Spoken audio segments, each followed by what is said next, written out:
a podcast to honor the gods. This better come with a sacrifice. Dave X Media.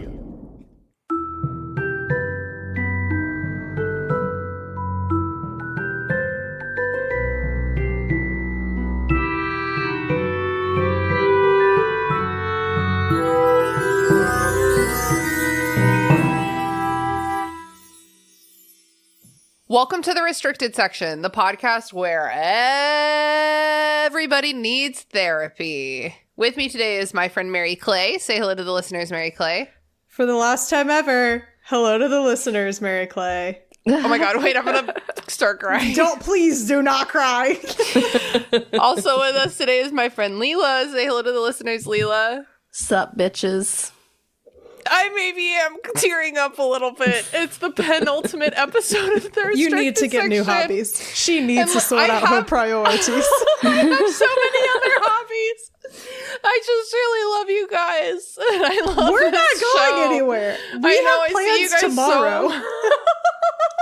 I know. I think maybe she means you guys, like, you know, you listeners. Oh, they're not going anywhere either. They're the ones not. we They're like not. are in Discord.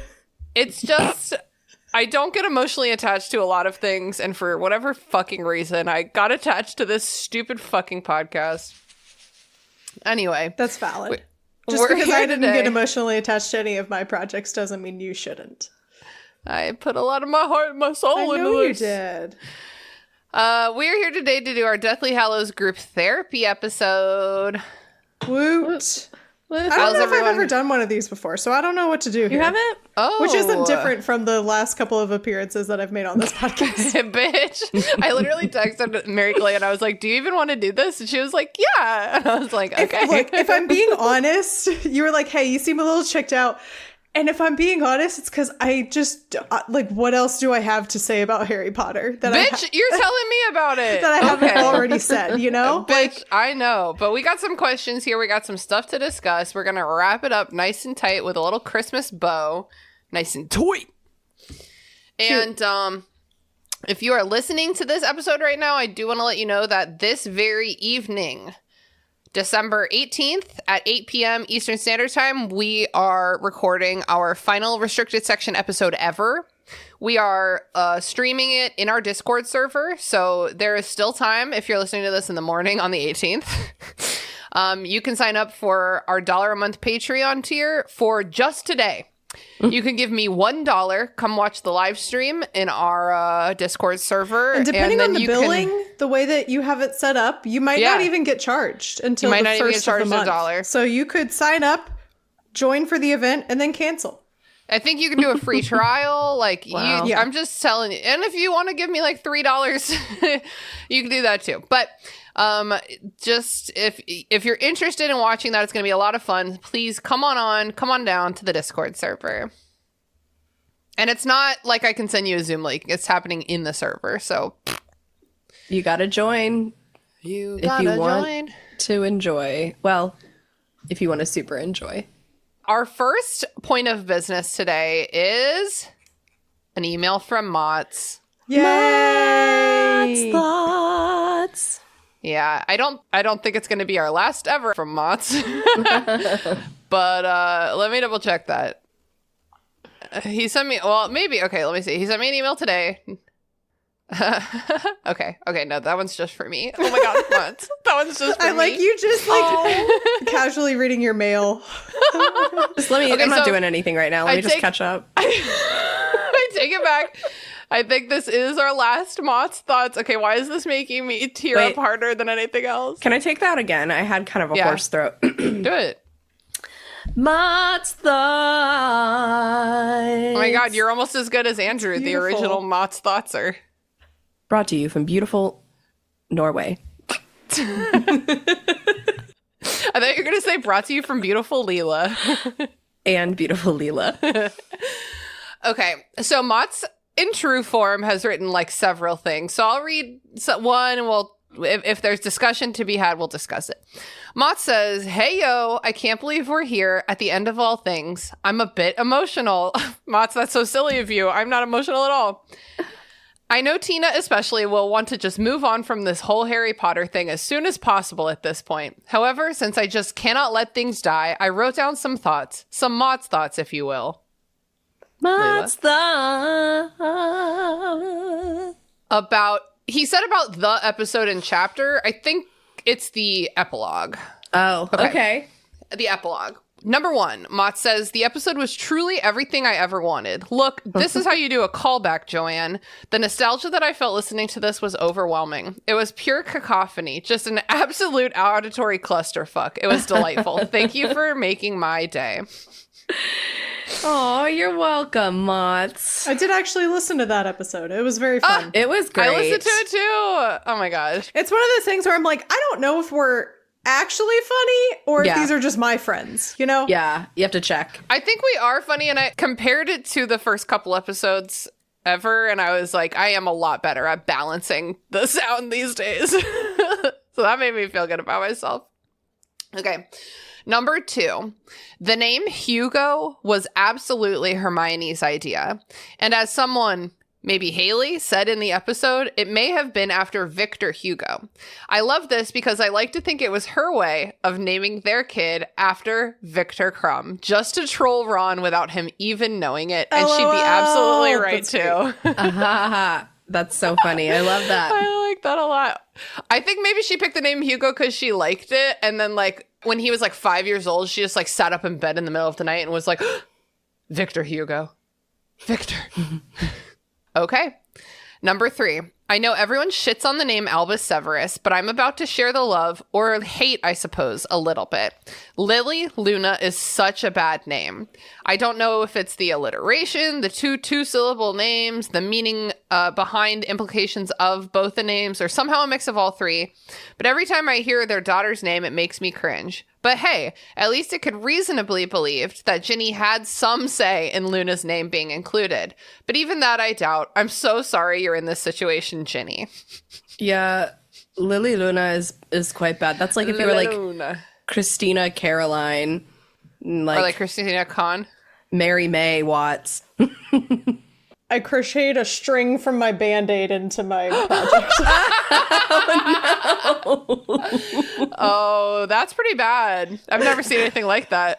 I'm really struggling So over unique. here. I've been on the same double crochet for however long we've been talking, and it all sucks. Anyway, Same one stitch? I don't think I keep like it doesn't look right, so I keep undoing it, and I'm like, it doesn't look good either. Anyway, Damn, I'm so sorry. I don't think we discussed how Luna is also like a subtle way of like paying homage to what's his name, Remus, because it's like Mooney, Harry. Mooney, Back off the names. Luna, yeah. Yeah, okay. That makes sense. Sorry, Mott's. I'm here to believe that this was all Harry all the way down. But yeah, it's not a great name. Not a good one.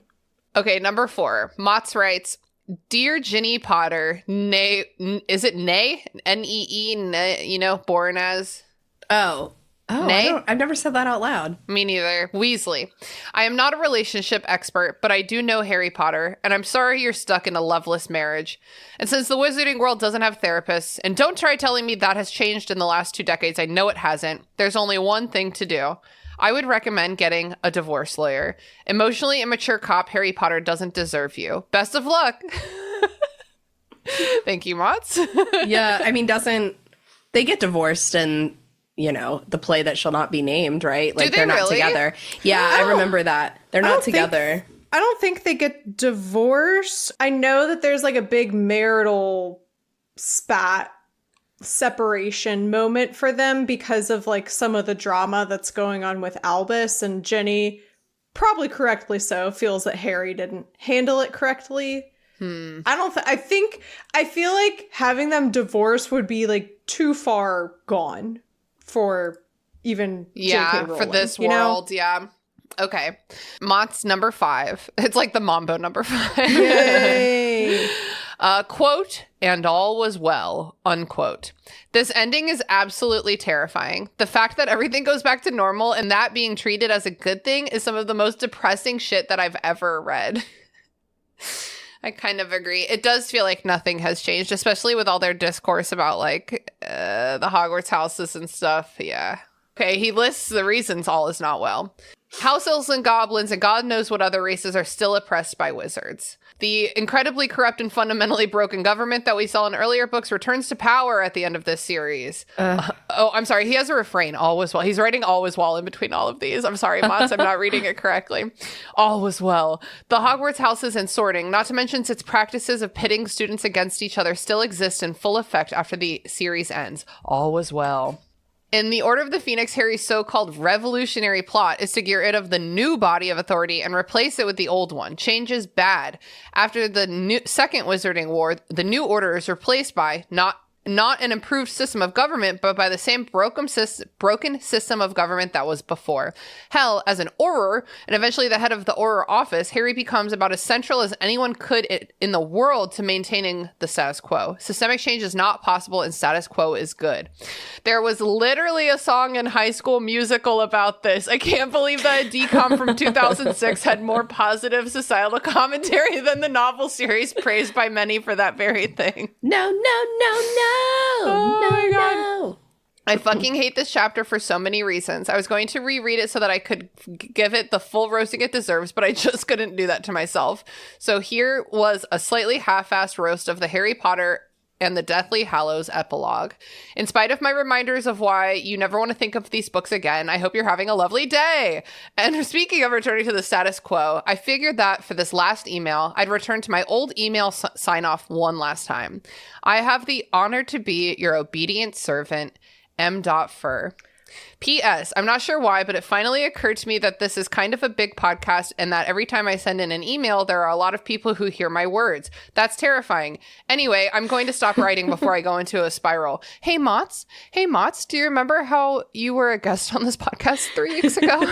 Do you remember how you're our friend? Mats, I love you so what a much. lovely, lovely note, Mats. Yes. I completely agree. And also just like, this has been like true in like all of the different ways that we've interacted over the years, but I just love how like thoughtful and genuine you are with like the amount of like attention to detail that like you're giving these kinds of things, and that like you really sit with these things and think about it.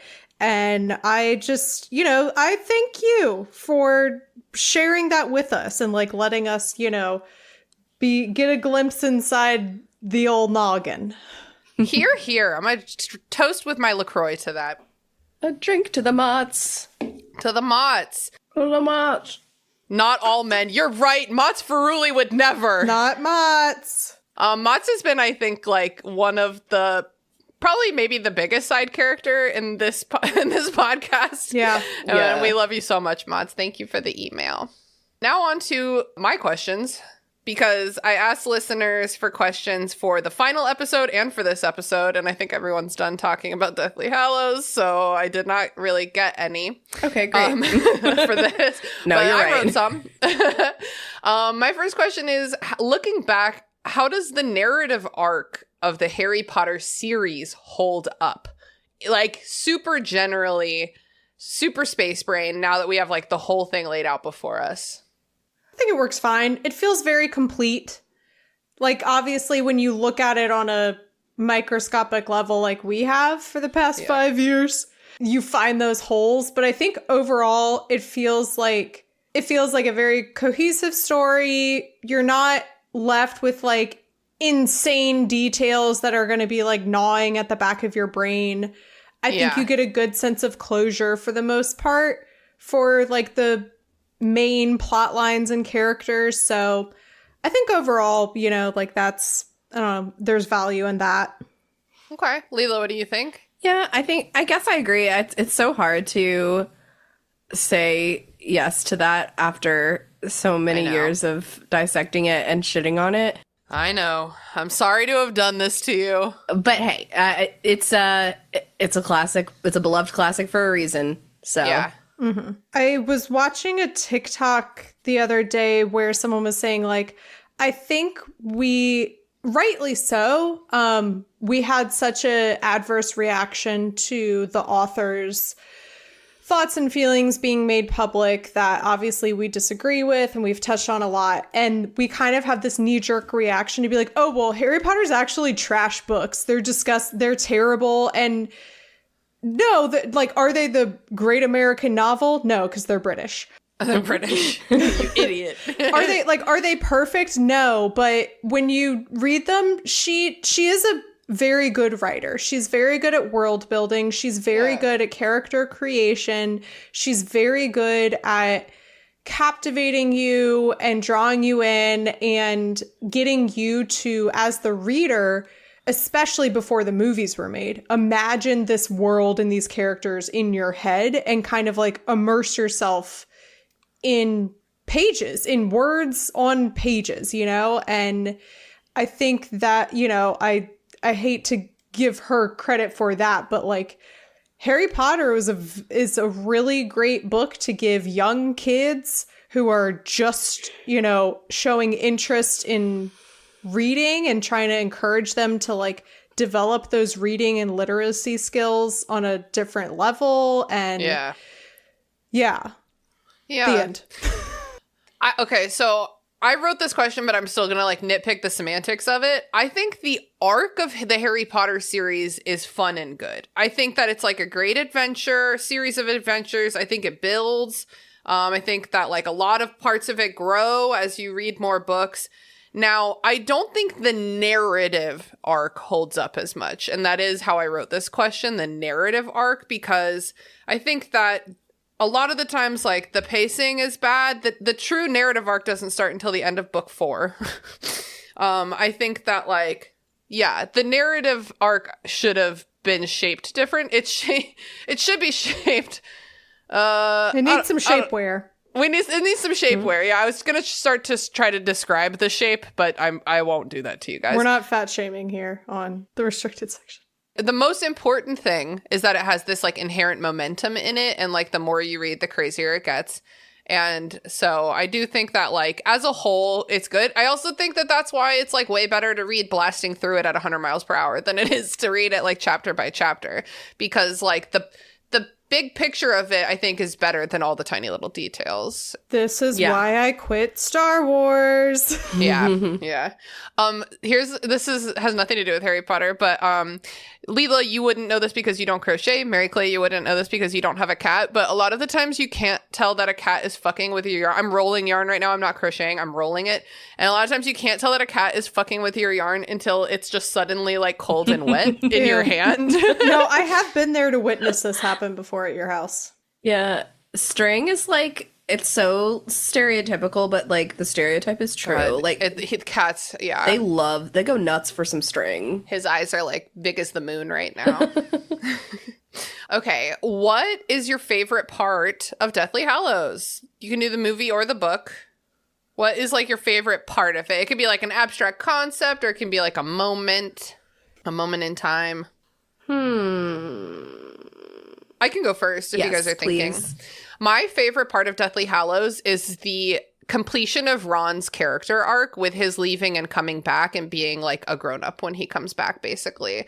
I think that it's really easy in the first couple books, especially when he's being like really mean and shitty, to forget what a wonderful character he grows to be. But I love him. I really love Ron Weasley, and I think he grows up to be like a really good guy. So that's probably my favorite part, just off the top of my head, of Deathly Hallows, is like the development of Ron's character. I really like the tale of three brothers. I think that's like an excellent little piece of fake folklore. Like, I find it like a believable, creepy story. Yeah. Like a German fairy tale that you tell kids, you know? I really, really like that. And I do think it's done beautifully in the movie as well. Yeah, it really is. Why are you laughing, Mary Clay? Not because of the three brothers. My favorite part is when they're getting ready for the wedding and the twins are like bashing tables together outside. Oh yeah, nice. Actually, That's that might not even one. be this book. That might be in the sixth one. I think it is this book because it's so silly. I love it. I think it's Harry's birthday celebration. They're getting ready for the day party before the wedding. Yeah, and then Scrim shower comes. That makes sense. I don't know. More serious answer, and I came on for answer. it. Is the King's Cross chapter, I just find that to be, it might be a little dark here, I just find it to be a very comforting thought of like, if that's what death is like, great. Of Great. like, Yeah, that's all right. it's a very like peaceful, relaxing, like soothing idea of like, you don't go into nothing, you go into, I don't know, a liminal space where like you can kind of like take some time to like sit with your thoughts and like contemplate what's going on. And you know, at the end it goes like, of course it's in your head, but why on earth is it not real? And so like that implies that like maybe in this like purgatory space of like of transitioning from like life to death, in that moment you can like conjure certain people in your life that are really important to, and like take the time to like sit down and like process what's happened to you before, you know, you make your final move onward. Yeah, I really liked that chapter too, and I think I mentioned this in the episode, in that chapter episode, but like I really had it in my memory as like this long explanation chapter, but it really is like very elegantly done and pretty succinct. So yeah, I like it too. It's a really, really nice like final breath before like the kill shot, the literal kill shot. And in a Harry Potter musical, they have a really fun joke in this scene where Harry like walks off and he's like, oh, hang on, one more thing before I go. Remember, this was in 2008. Can you tell me how Lost ends? and Dumbledore goes, Harry, there are some things even I will never know. And it was just like such a of its time joke. That is so funny. It makes me laugh the further and further we get away from Lost.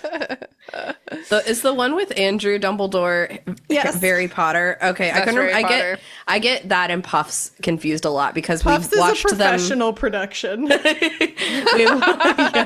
we watched them both repeatedly, like at the same time. Yeah, we did. You know what? I might be kind of done with Harry Potter, but I'll never be done with those two shows. They're so fucking funny. I'll watch them any day of the week. Yeah. Maybe give me a second, but I'll come back and then want to watch them. Just no Harry Potter for a second, maybe. What character did you personally relate most to in this book? In this book? Yeah. And let's do book because like in the movie, all their personalities are like different and wonky. I don't know. I feel like I feel like I can relate most to Luna because she's so loony. Her head's in the clouds always. Yeah. In general. Yeah. But she's still helping. Like she's still there. She's part of it. Yeah. But being like a fierce fighting bitch is like not. No. That's not what she's doing. Yeah. Which I appreciate that because that's like what's seen as like the top personality trait in this book otherwise. Yeah. Nope, for sure. It's a Gryffindor Parable? propaganda. I kept trying to say paraphernalia. Mary Clay, what do you think? I don't know. I can't think of any characters besides like Harry, Ron, and Hermione. That's so Ron of you. I guess Ron, sure. I just don't have a real answer. Sorry. All these characters kind of suck. I feel like it's really conceited, but I do feel like a bit of a Neville.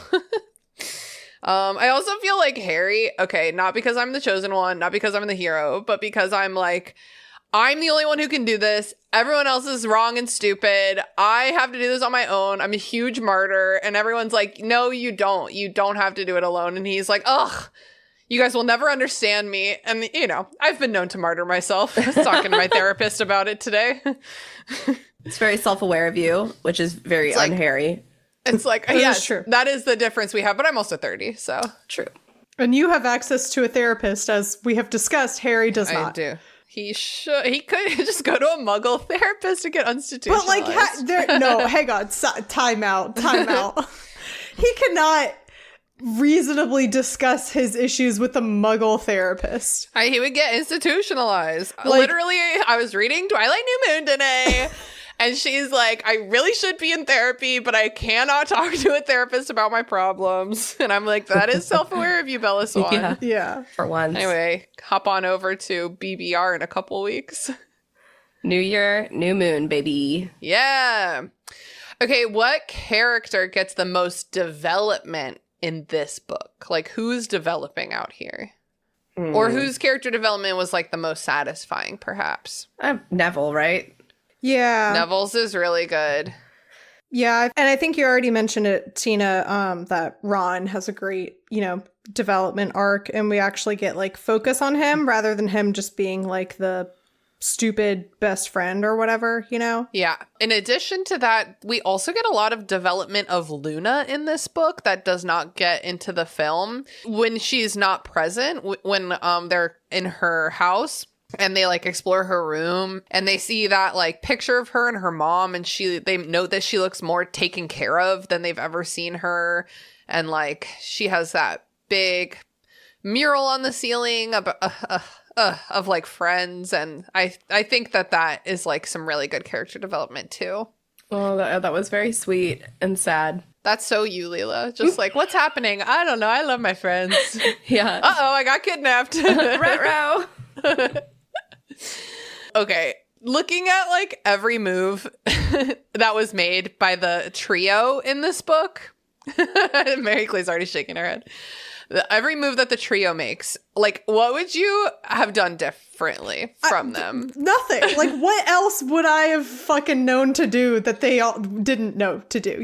Like... One thing I would have done is at every turn, no matter what Dumbledore said, I would have just involved other people. Like, I would have constantly involved other people in that. To whatever extent, you don't have to tell everyone everything, but I definitely would have involved... Like McGonagall. Like, yeah, like, get some manpower up in here. I think I get the fear of why they didn't, though. Of like, one, we're putting you at greater risk and we don't want to do that. And two, the more people that know, even if they're being super cryptic about it, of like, hey, we're looking for these things that might be super personal to Voldemort's life, and they might be XYZ. The more people you tell, you're widening the pool of people who have that knowledge. And at this point, like, people are getting kidnapped and killed and tortured left and right. And I think that information just becomes like at higher risk of making it back to Voldemort, of like, oh, they're looking for the Horcruxes, like game over. I totally get your point, but my point is like a big and small point where like, I think it's relatively low risk to apparate to Seamus Finnegan's mom's house or like Neville's grandma's house. Like, go find these people and be like, we need food and we need to sleep on a bed for 2 nights. Like, please, we need food. That's another big thing, is they were really stressed about stealing food.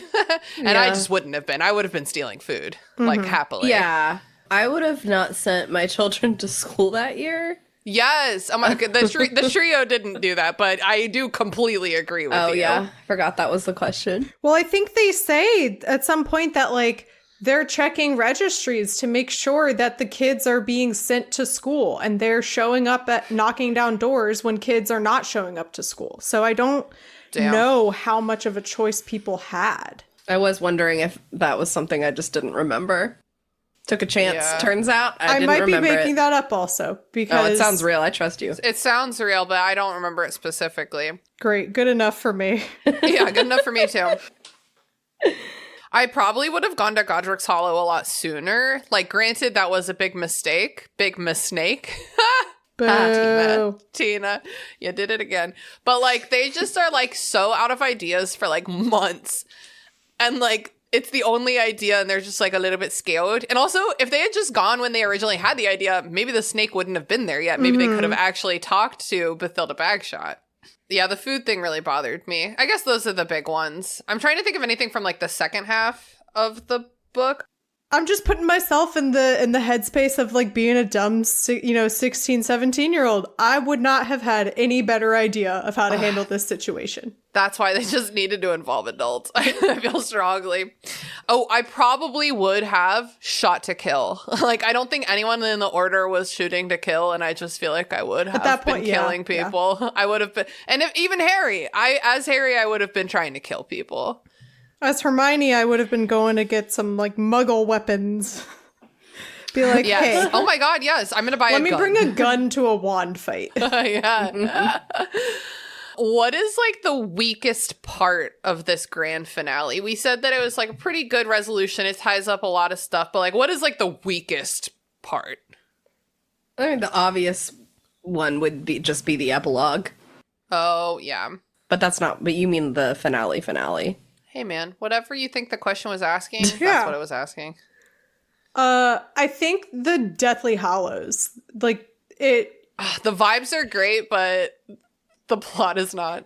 If you take the story of the Deathly Hallows out of this book, nothing much changes. Yeah, agreed. Like Oh, yeah. everything still happens. Maybe like Voldemort is still so he is kind of caught. He does get caught up on that idea of like, why can't I keep fighting Harry, or why does he keep winning? Let me get a different wand. But like aside from that, like it just doesn't have anything to do with anything. And I think they legitimately were like, we got to come up with something cool and epic for the final book, The Deathly Hallows. Yeah. Because I think like Harry Potter and the Seven Horcruxes is like a little too on the nose or something. I love it, though. That's like what I would have done, I think, if I were writing this book now, is I think I would have leaned harder into the Horcruxes, made it a little shorter. I don't know. Or maybe like jazzed Harry it up in Potter and some the other Final ways. Horcrux or something. The final Oh. Because the or plot twist is he is the final Horcrux. I forgot because I was about to say the hidden Horcrux, and then I was like, wait, They're all it's a hidden. plot. They're all hidden, and he's the secret Maybe the Horcrux. real Horcrux was the one inside of us all along. Oh, wait, it is. It was. It was. I think the weakest part of this grand finale was the wand lore that kept coming up, but not quite adding up. We don't need to rehash it, but just go listen to the last 8 episodes if you don't remember what I'm talking about. What do we think about all of the Dumbledore lore? The lore drop we get in this book. How does it contribute to his character? And like, is it interesting? Does it add to the plot, or is it more of like a character development thing? I find it interesting because I like Dumbledore, but I guess kind of similarly to the Deathly Hallows, if you take the Dumbledore backstory stuff out of this book, nothing really changes. Yeah. It's just kind of like added context to be like, he was a complicated guy.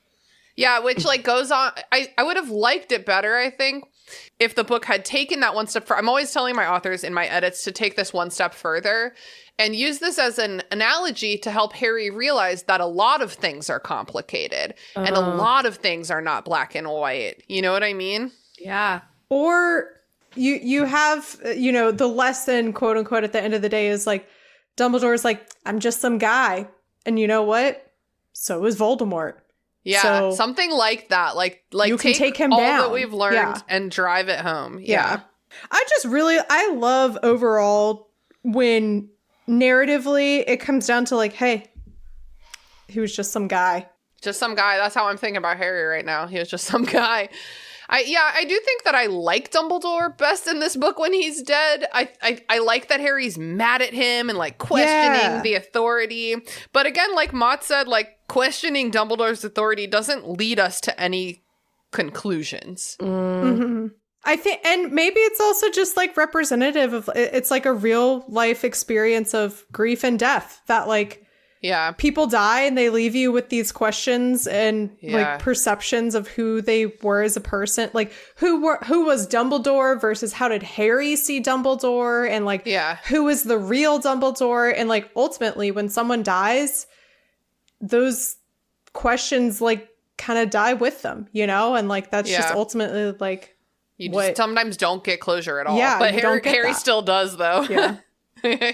Lucky boy. I just think, like, as a kid reading it, Dumbledore is like that's like the safe space. You always know it's going to be okay when Dumbledore is there. Mm-hmm. And so the thought of questioning that he was anything other than this like perfect, all powerful wizard daddy is like, it was scary as a kid and very interesting. It's like, it's still interesting as an adult, but it definitely like rocked my world when I first read it. Yeah, I'll agree with that. I turn now to the Bloomsbury Harry Potter and the Deathly Hallows discussion guide, which is, I think, for children. Great. But On we're our gonna level. we're gonna see what we can get out of this. My yarn's being funny. The items that Ron, Harry, and Hermione get in the Will of Albus Dumbledore. Harry gets the Snitch, Hermione gets the Deathly Hallows, and Ron gets the Deluminator. How do these items turn out to be the perfect gifts for each of them? Oh, don't make me remember things. Okay. Is that for children? Is that too much for children? I think in the movie they explicitly no. Okay, now I'm confusing which is movie and which is book. But I know at one point they explicitly state from Ron, he's like, I think that's why Dumbledore left me the Deluminator so that Ron's like, he knew I would leave, and then Harry says, no, he knew you'd want to come back. Mm-hmm. Yeah, it's really interesting that with all this plotting going on, Dumbledore was sitting in his office and he was like, I bet Ron's gonna throw a hissy fit and leave them. It's just, if I had to put my money on which of these three would maybe tap out, it's Ron. Let me give him a little nudge. So maybe, and again, I think they might say it as they're like giving the will away of like, to know that there's always, it's so corny, but like, yeah. Hey, there is always light in the dark. When you're in a dark room and you turn a lamp on and it illuminates the rest of the room, it's true. That's like literally a Dumbledore quote from like, what? Prisoner of Azkaban, it's the movie. It's Prisoner of Azkaban. Okay, thank you. I'll put it in here. I think that Hermione getting the book with the Deathly Hallows in it was, first of all, Dumbledore placed a red herring in her path. He's like, because as we said, the Deathly Hallows didn't matter. But if he wanted someone to figure out the Deathly Hallows, I don't think it's so much that Hermione is like bookish and has like the knowledge and stuff to figure it out, which like is on some level true, but I think more than anything else he knew that Hermione would be irritated and driven by not being able to figure it out, and she just like would fucking figure it out. She has that intellectual curiosity. Yeah. And then there's and then the other things are what was in the snitch again? The Resurrection Stone. Oh, the Resurrection Stone. Is that used at all? Yeah, Harry uses it as he walks into the forest to die. Okay. I feel like that was just a gift. Dumbledore's so basically he didn't, and none of them needed any of these gifts. And I think it was also like purely like a nostalgic thing for Dumbledore to put it in the snitch from his first game to kind of like maybe remind himself of like the childhood innocence that Harry once had, and like reckoning that with like the quest that has been bestowed upon him. And Harry also kind of like taking the time to be like, oh, this is the snitch from my first game. I remember that. And like in the midst of all this, like thinking back on like some of the like happiest memories in his life. Yeah. Or maybe Dumbledore was like, there's a chance that I might get to see him in the afterlife, and I just don't want him to be mad at me. He's probably going to be pretty mad at me after all this, so I'll butter him up a little bit. Just in case. Okay, this is, I think, a really big question, and we could do perhaps a whole episode about this, but we're obviously not going to. Compare Dolores Umbridge's role at Hogwarts in the Order of the Phoenix to her role in the Ministry in Deathly Hallows. How have the Death Eaters gained control of the Ministry? How do they maintain that control? Does power give anyone the right to rule with an iron fist? And then it says, compare the Death Eaters' takeover of the Ministry to tyrannical regimes. Fucking question. Well, they're all this long. But compare the Death Eaters' takeover of the Ministry to tyrannical regimes in history. And I'm like, okay, but what about the one we're living in now? These are the kind of fucking like essay questions I hated getting on tests, where it's like 5 questions in one. Yeah. And I'm like, no. You cheated. You cheated. This is supposed to be an essay question. You put 5 in here. Well, I think this is a really interesting question because it basically is like, compare Harry Potter tyranny to real world tyranny. And like, considering the election, I feel like when I was a kid, the way that Umbridge kept staying in power despite being so evil, obviously like not just evil, but just like malicious. Yeah. Like, I really felt like so shocked about that when I was 10. And these days I'm just like not remotely shocked because I feel like it just like is happening constantly around us. Yeah. When you were reading Matz's letter message about how like, oh, all was well except for everything was the same and this terrible like government system is still in place and we're actually going back to like, did we learn nothing? And I was like, yeah, where we are in 2024 in the US, we have learned nothing. We have learned nothing. It really does feel that way. The Death Eaters taking over the Ministry in Harry Potter is like actually so much more fun because like they're taking over with like overt threats and like brainwashing people, like imperioing people and like fucking murdering people. And it just is like, I wish it was that hard to like take over a government with evil, but it just is like actually not. It's way more in the real world. It's way more a game of like propaganda and like who controls the money in the media. And it's just, yeah, it's a scary comparison because like I feel like the same kind of evil is taking place. It just is like so much easier in our world. Well, and then like earlier Umbridge, that's why it was so scary because there was things that she did that were overtly like, oh, that's really evil, you know. But also it was like almost like this passive aggressiveness of evil. Yeah, a lot of the time. And it's like that's bureaucratic evil. Yeah, bureaucratic evil. And that's like a type of evil that even as a kid, I was like, maybe adults could get behind this. You know what I mean? Yeah. But kids are smarter than that. Adults suck. Dolores Umbridge definitely reflected the way I felt about teachers when I was a kid. I was like, they're just trying to control me for no fucking reason.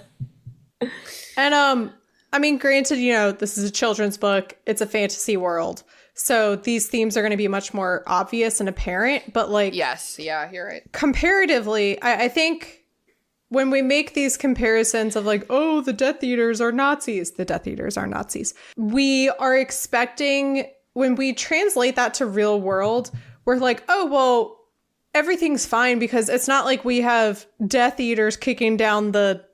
I don't know, the White House doors or whatever. But like the reality is that these things start much more subtly and slower and behind the scenes than you'll ever realize. Totally. And like I feel like we don't really see that aspect happening in these books. Don't forget the January 6th insurrection though. Sometimes they do be kicking down doors. Yep, sometimes they do.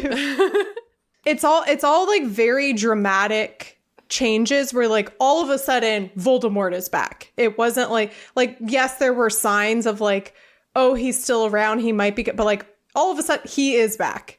And then it's like, oh, okay, we're replacing our minister. And like it was very like sudden changes that you could point to exactly.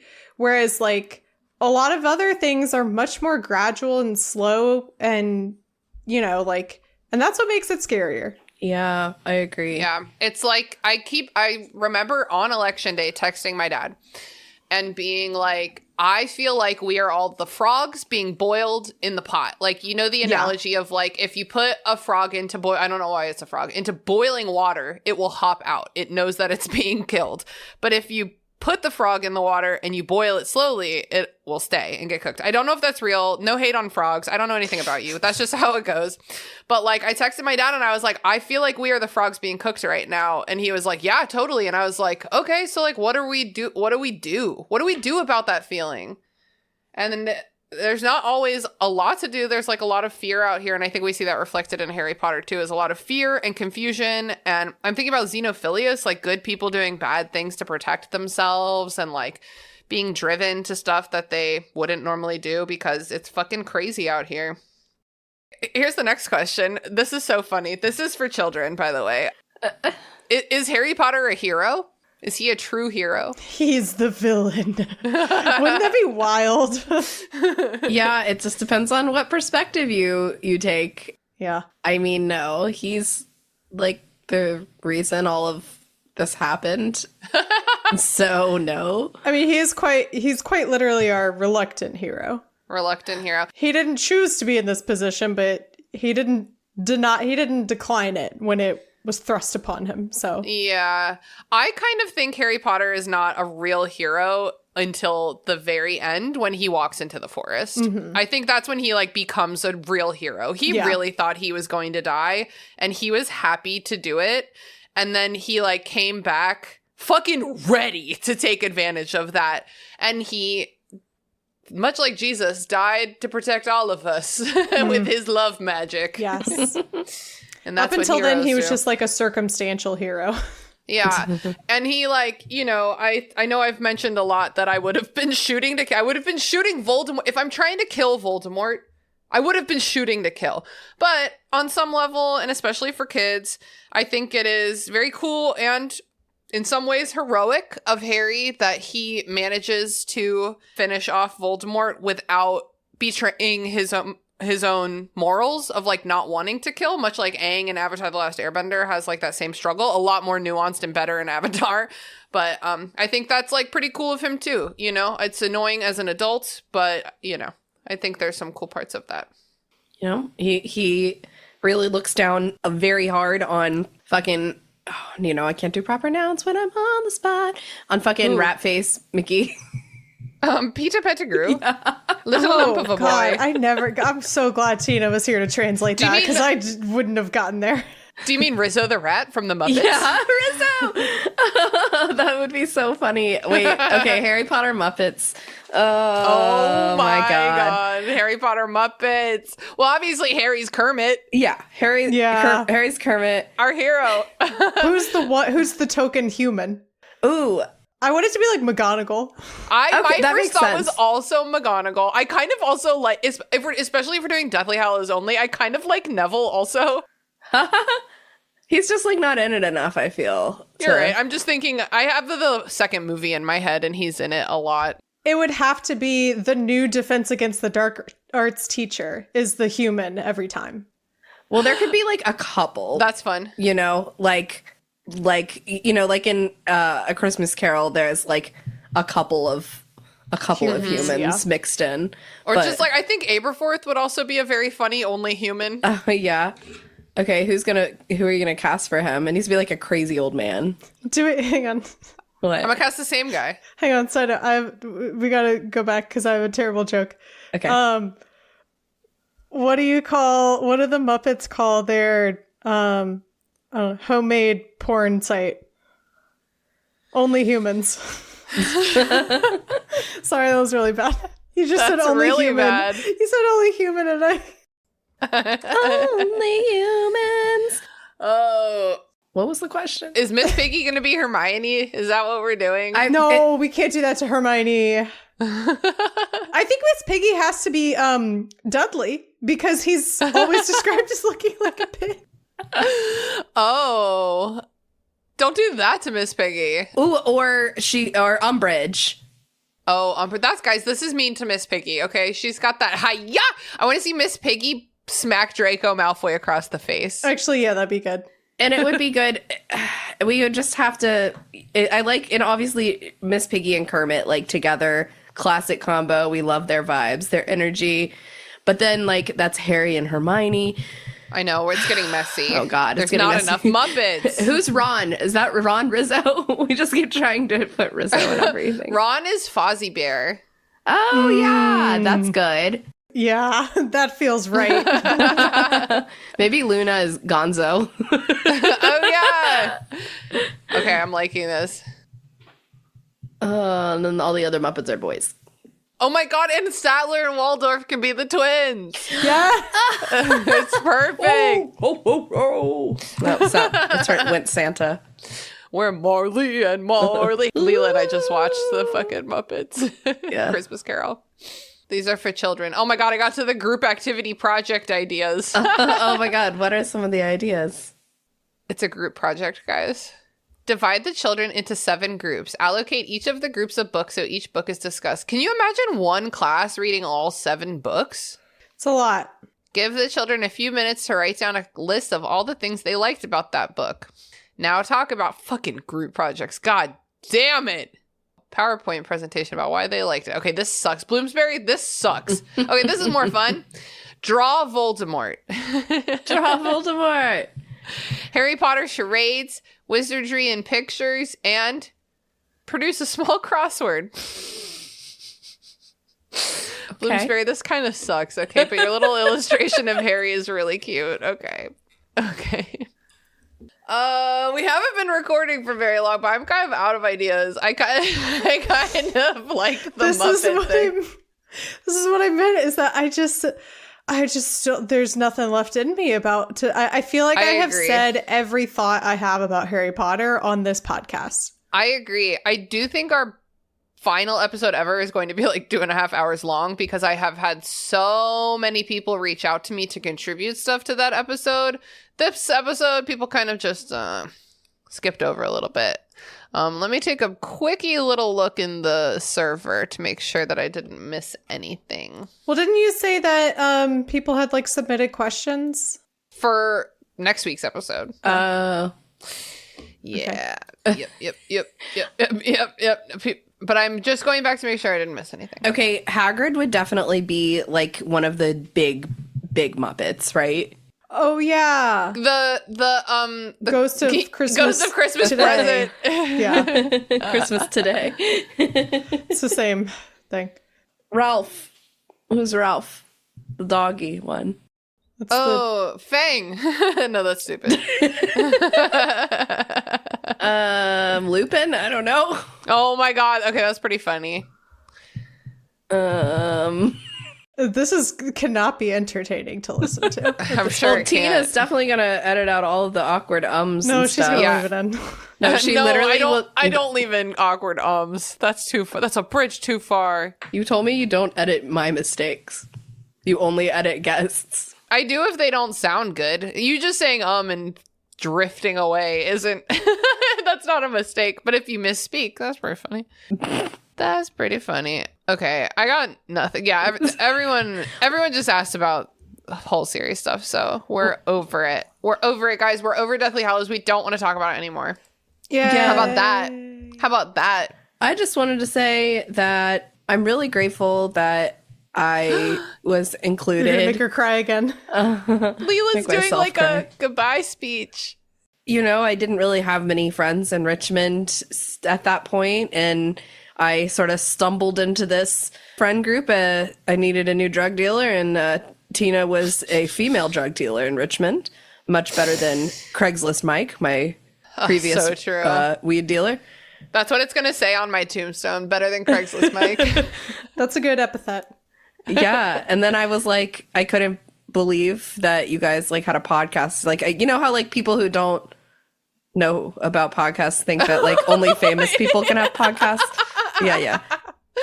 The only people who think podcasting is cool. It's like how Mott's is like, oh my god, your podcast is so big, and everyone's listening to my voice right now. Hey, this podcast is pretty big by now through almost no help now of it is. me. So, It's but pretty anyway, big by yeah, now. I feel like it really gave me like a good sense of like purpose and drive again, Aw. to be involved, and it's just really awesome. So thank you for including me on this journey. Thank you, Leela. I love you. I remember when I was like, would you like to be a restricted section regular? And you were like, oh, I'm so honored. They like me. They really like me. We do. You're a funny bitch. Thanks. I'm Mary Clay. Thank you for letting me copy the fact that you were podcasting all those years Yeah, ago. that's great. First and foremost, I just want to say that earlier I meant to say epitaph, not epithet. Different words. I didn't even notice the difference. I did, because as soon as I said it, I was like, that wasn't the right word. Yeah, I did text Mary Clay and I was like, I know you started a podcast and I'm thinking about starting a podcast and I'm worried that it would be like copying your podcast. And you were like, bitch, no. Yeah, I was Don't worry like, about it. respectfully, there's 1 million Harry Potter podcasts out there. You are not copying anybody. I know. I sure know. And I've made friends with a lot of those podcasts along the way. Yeah, So that's fun. Yeah, I loved that. I have loved that. And I have loved you guys. And the listeners, just brace yourself because the next episode is the last. Yeah. So at this point, we are getting on the ship to sail off into the west. The three hobbits are stating their crying, waving at us. And the boat is sailing off, and it's beautiful, peaceful music, and it fades. I think it does a fade to white, and you're like, wow, what a good movie. Wow, okay, all right. I have to go pee. Oh, no, they're back. Just kidding. Oh. Sam's back. He has to say something. Well, I'm back. Okay. So that's where we're at this point. Yes. We're sailing off into the west. We are nearing the final ending. Okay. Okay, bye. Okay. Now what? Okay, bye. I don't know, because I don't know how to end these last couple episodes because we already killed Voldemort. I love you guys. Let's go Elmo? What? Let's go watch a Muppet. Let's go watch a Muppet. Let's all go watch a Muppets Christmas Carol right now. I would. I watched it like 3 days ago. I'd watch it again. Yeah, I would. I fucking love that thing. Anyway. And that's what is restricted about this section. I was just about to say, and that's what I'm talking about. It's a good sign-off. It's really good. Okay, but I will end it with you saying whatever you just said, Mary Clay. That'll be the end of it. That was painful. And that's why this section is restricted. That's it, potheads. Thanks for listening to The Restricted Section. Hosted and produced by me, Christina Kahn. Theme music produced by Ryan Kahn. Logo designed by Michael Hardison. Please don't find us on social media. I am not doing anything there. However, you are welcome to join our Patreon. For $1 a month, you can gain access to our Discord server, which is a lot of fun. And for $5 a month, you get access to our monthly bonus episodes. There's also a $10 and a $20 tier as well. So please go check that out.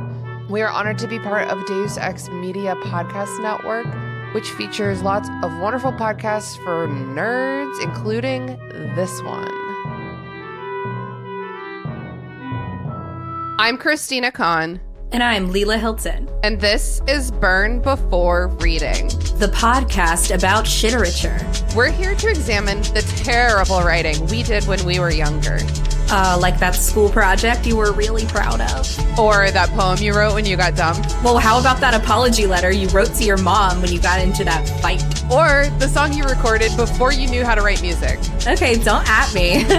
And we're here to talk about other cringy literary topics along the way. Like the Library of Alexandria. And Dewey Decimal. His name was Melville Dewey. Oh, well, do we want to get the clips rolling? I don't think I ever recovered from this in terms of being cool. Why did I say any of this? I do like the drama. So there is actually quite a bit to unpack here. Oh, all this drama was so addictive as a teenager. There's no punctuation to it. I'll start with that. I actually have no memory of this. There were so many lies that I was telling it. It's not terrible. No one really taught me how to write a good short story. That was a journey. Listen to Burn Before Reading Every Wednesday, wherever pods are cast. Hey listeners, Christina Kahn here, host of the critically acclaimed podcast, The Restricted Section. They say that you can't critique yourself, but I've been proving them wrong since 1991. I claim this podcast. Anyway, you may have noticed that I forgot to do plugs. Yep, that's it. I noticed too. I'll never learn. There's no time. There's no time to learn. So ending that episode felt weird to me, and it's because I did it wrong. So just pray for me in my future podcasting endeavors that I will do better than this. All of this gestures vaguely at the entire restricted section. Love you guys. Can't wait for next week.